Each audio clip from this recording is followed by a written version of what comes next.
जड़ चेतन जग जीव जत सकल राम में जान।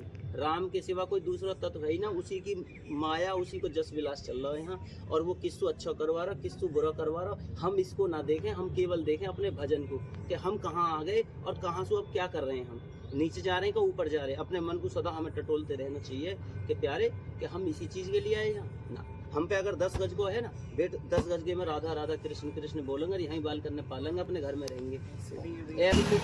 तो वो घर परिवार प्यार संबंध सब एक बार के लिए तो ठुकरा देता, लेकिन फिर कहीं देखता हो अरे यार स्त्री में सो के धन में सो, फिर उधर की तरफ भग लेता। तो महाराज जी ने ये कही है, ये कोई बच्चों का खेल नहीं है। संत बनना, महात्मा बनना, हमारे पास अर्थव्यवस्था है तो अपना व्यवस्था करो और अपने खूब भजन करो वृंदावन में रहकर, जब श्री जी कृपा करेंगे। आप रखते हैं मतलब शादी हो गया, शादी बेटा है। हाँ, तो ये श्री जी कृपा से होता। कह रहे जिनको वृंदा विपिन है कृपा ते नहीं की हो, तभी तो वृंदावन में रहन पाए हैं। सो जिनको वृंदावन मतलब किनको वृंदावन है, राधा रानी का। राधा रानी की अपार कृपा जिस पर बरसती है, वो किसी न किसी संत से टकराते हैं और संत ही कृपा करके उसे वृंदावन वास कराते हैं। वहाँ में इतना सामर्थ्य ना वहाँ की भक्ति में इतना सामर्थ्य कि वो वृंदावन में एक प्लॉट की तो बहुत दूर की बात हो, किराए पे रह सके, एक दिन को आ सके। याद जब हम शुरुआत में जब वृंदावन की तरफ आते थे तो हमें ये लगती थी कि यार कहाँ ठहरने की व्यवस्था करें, कौन से आश्रम में रुके। याद करो उस पल को हम कैसे कैसे आते थे। आज हमने मकान भी बना ली तो किसकी कृपा से? संतन की कृपा से। संत अपराध हम ना करें, वो कर रहे हैं सो करने दो उनको, अपने अपने रास्ते पे उन्हें छोड़ो। हम तो केवल राधा राधा राधा राधा इसी के भरोसे पे चलेंगे। शरीर छूट जाए, अभी छूटे तो अच्छी बात है, कल की जगह अभी छूट जाए, निश्चित बात है भजन की। भजन हो, भजन ना छूटे, करने दो। जो जैसा करेगा सो वैसा निश्चित उसको फल वैसे ही मिलेगा। जैसा कर्म करेगा रे बंदे वैसा ही फल पाएगा। बोया पेड़ बमूर का तो आम कहाँ से खाएगा। इसीलिए करनी के फल तो उसे भोगने ही पड़ेंगे, चाहे वो कोई भी हो। भैया भूल चूक क्षमा करिए, तुमसे बहुत देर वार्तालाप हो गई हमारी, बहुत चर्चा हो गई है। आए तो ताई काम से तो लटक ताई काम में गए, कोई बात नहीं, ये भी जरूरी है। भगवत चर्चा तो अपने भगवत जनों से ही होती है, कभी कभी मिल जाती है ना। पहले अपने आदमी का नाम नहीं लेती थी, अब तो नाम ले लेके बोलती है। नाम लेने से आदमी की बताती है कि उम्र कम हो जाती है और फिर इज्जत भी खत्म हो जाती है। तो कभी हमारे फूफा आया करते थे, हमारी दादी कभी मुँह बिगाड़ती थी फूफा। और आजकल की तो चलने के उधर उधर चल रही हैं। तो देखो महाराज जी किसी के भी नहीं, महाराज जी के कहे हुए वचनों को सुनो। कह रहे हो अपने उनके कहे हुए वचनों को मानो और सीधा अपने धर्म से चलो। कौन क्या कर रहा है इस दुनिया में, अगर हम यही चीज़ देखेंगे तो हम भजन कैसे कर पाएंगे कि ये वो कर रहे हैं, वो ये कर रहे हैं। अगर ये देखने के लिए आए तो फिर हम इससे अच्छा तो हम अपने घर ही सही थे। पूरी दुनिया में अच्छी और बुरी चीज़ दोनों होती हैं। हमें बुरी चीज़ देखनी नहीं है और अच्छी चीज़ केवल जो है अपने पास अच्छी चीज़ों को लेकर चलना है सीधा। हंस है, पानी मिला के दूध मिला के दे दो, दूध पी लेता है, पानी छोड़ देता है। तो हमें क्या करना है कि हमें उसी प्रकार से कौन क्या कर रहा है, पड़ोस में ही कर रहा है वो गलत आचरण, और हमारा सगा भैया कर रहा है। हम मान के चलो 4 भाई 3 शराब पीते, हम नहीं पीते, हम भजन के लिए हम यहाँ पे वृंदावन चले आए हैं। तो उसी के ही भैया, कोई क्या कहेगा यार यही का भाई है वो जो वृंदावन में रहकर भजन कर रहा है। तो ऐसा नहीं है कि 4 शिष्य चेला किसी भी संत के हो तो चारों में से चारों सही निकल जाएंगे, एक खराब भी हो सकता है उनमें से। समझ रहे हो, उसकी नियत के ऊपर बात होती है। तो वो खराब वाले रास्ते पे वो नहीं मानेगा। कह रहे कहीं भली को ना करे, अपनी अपनी जगह पहुंच जाएंगे। वो सब भैया मेरी बात सुनो, आपको कुछ ज़्यादा इमोशनल की बात नहीं है। मेरी बात नहीं, मेरे महाराज जी का तो बढ़ ही रहा है, दिन दुगना 4 चौगुना रात दिन हो। मैं तो यही कह रहा हूँ उनसे, ये सब कि उनकी तो जो है खूब बढ़ोतरी हो, भगवान करे। इसमें तो जो भी ठाकुर जी जो जिसकी महाराज जी की ऐसी अपार कृपा बरसी है लोगों के ऊपर के, पूरी दुनिया, यहाँ तक कि बड़े बड़े कर्नल, बड़े बड़े ऑफिसर तक, यहाँ तक कि RSS के प्रमुख मोहन भागवत जी भी यहाँ पे आए। नतमस्तक हो रहे देश, उन्होंने बहुत देश का नाम आगे बढ़ाया, लोगों को अच्छे संस्कार दे रहे। वो कह रहे माता पिता की सेवा करो, वहीं रहकर भजन करो, कीर्तन करो, सारा कुछ। तुम्हें कहीं भागने की भटकने की आवश्यकता ना, क्यों भटकते फिर रहे चारों तरफ। जब यहाँ का माहौल देखोगे, यहाँ के माहौल में लोग बाग जो है मतलब जो संतों को भी नहीं छोड़ रहे, संतों पे भी आरोप कर रहे हैं। तो उन्होंने वो कह दी कि अपने घर में रहकर भजन करो मत। हम तुम कितना नियम कर रहे हैं, कोई नियम नहीं कर रहे हैं। अगर हम नियम से करें उसी काम को तो हमें एक दिन में नानी याद आ जाएगी। 4 दिन तो करेंगे, 5वें दिन उठा भी ना जाएगा खाट में से। किस टाइम उठाएंगे, किस टाइम जाएंगे। और वो अपनी दिनचर्या इसी प्रकार से जो है ऐसे ऐसे चला रहे हैं। सुबह उठ रहे हैं भोर में, ब्रह्म मुहूर्त में कौन उठ रहा है आज की डेट में? कोई ब्रह्म मुहूर्त में नहीं उठ पा रहा। तो ये है कि हमें तो सोन दो, चाहे दिन में कितना ही भजन कर ले, में हम इस टाइम नहीं उठा जाएगा हम तो। अभी वृंदावन आपने घूमा नहीं, लोग 2 बजे नहीं उठते।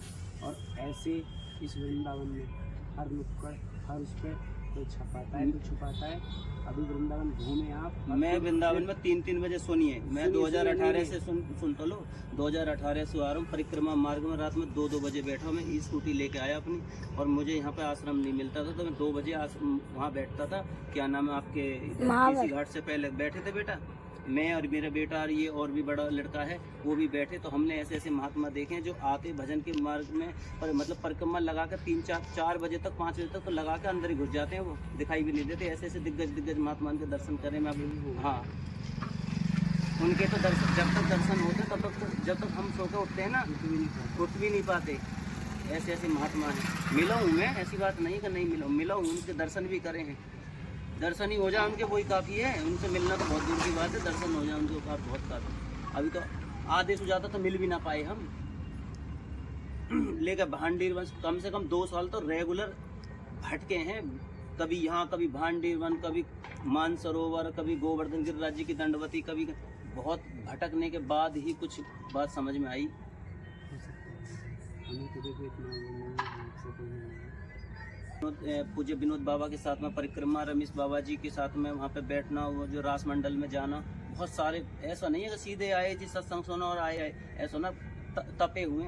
17 साल से तो कांवर लेके आए, 2006 से पहले से कांवर चल रही है। हाँ भैया, भोले बाबा ने बड़ी कृपा करी बड़े भैया, जो हमारे, हम तो एक ही गाँव के, एक ही नजदीक के, कितनी आती हैं आप तो जानते हो।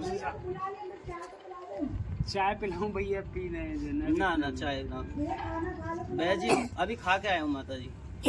ये जो है तपा हुआ जीवन वालों ही कुछ थोड़ा सा सोच सके। आजकल तो बहुत से ऐसे भी स्टेटस देखो, थोड़ा सा संग सुनो आए और फिर भग लिए जी, फिर ये तो कुछ झूठा, ऐसा नहीं। भजन करना तो अपने हिसाब से तपाओ अपने शरीर को।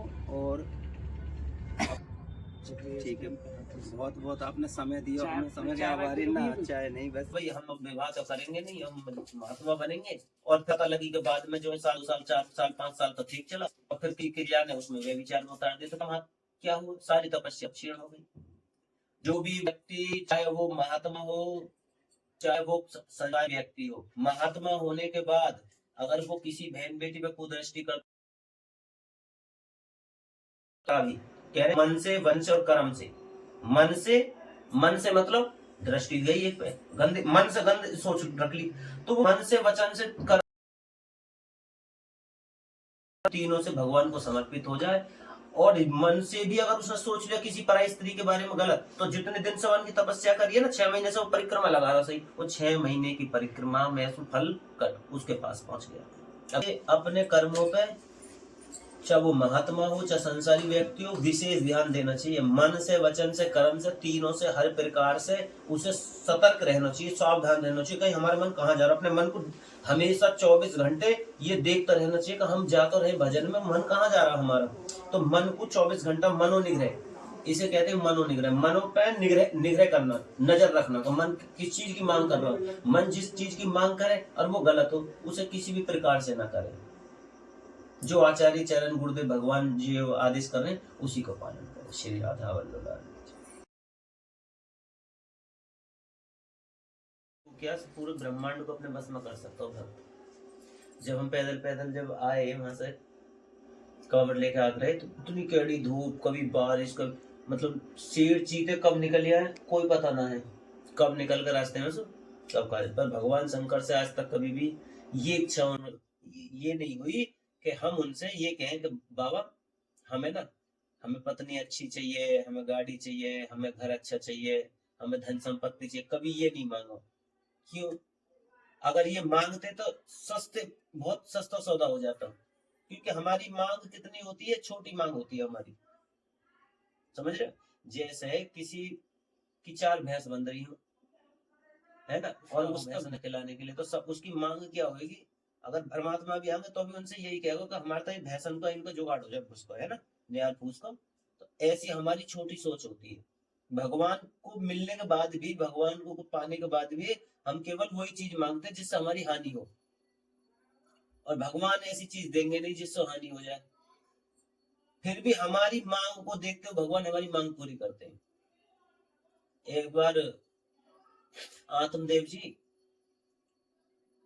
नाम के ब्राह्मण थे, उन्होंने भगवान शंकर को प्रसन्न कर लिया। राधे भगवान शंकर की खूब तपस्या करके भगवान भोले बाबा को प्रसन्न कर लिया। तो भगवान शंकर आए, बोले आत्मदेव तुम्हारी जो इच्छा हो तीनों लोकों में, कोई ऐसी संपत्ति हो, कोई ऐश्वर्य, चाहे वो स्त्री हो पुरुष हो, समझे, विषय वस्तु स्थान जो भी हो, जो तीनों लोगों में तुम्हें अच्छा लगता हो, सो तुम मुझसे आज कहो और वो मैं तुम्हें देने। वो कहने लगे कि प्रभु आप तो अंतर्यामी त्रिकालदर्शी हैं, आपसे ऊपर सब तो कोई भगवान है नहीं, आप ही सर्वस्व हैं, आप ही सर्वेश्वर हैं।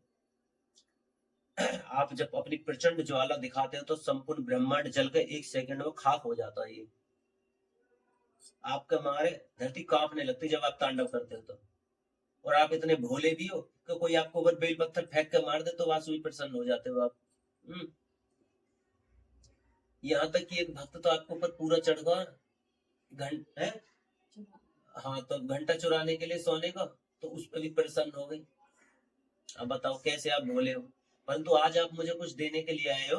आत्मदेव जी कहने लगे आप मुझे कुछ देने के लिए आए हो, मेरी कोई इच्छा नहीं है।